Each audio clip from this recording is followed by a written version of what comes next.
మన తల్లిని మనం చంపుకొని తినేవాళ్ళు ఎవరైనా ఉన్నారా? మన తల్లులను కొన్ని పిల్లలను చంపుకొని తినేవాళ్ళు ఉన్నారా? మరి అది మనకు తల్లి అన్నప్పుడు దాన్ని ఎలాగా హత్య చేస్తాం, ఆ చేతులు ఎలాగ వస్తాయి, ఆ మనిషి ఎలాగ కరిగిపోతుంది, ఆ బుద్ధి ఎలాగ కఠినంగా మారిపోతుంది చెప్పండి.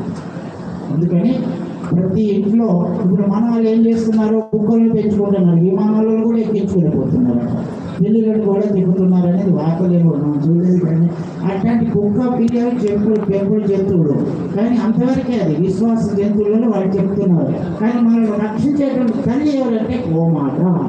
ఆ గోవును మనం పోషించుకోవాలి, ఇంటింటికి గోవులను పెంచుకోవాలి.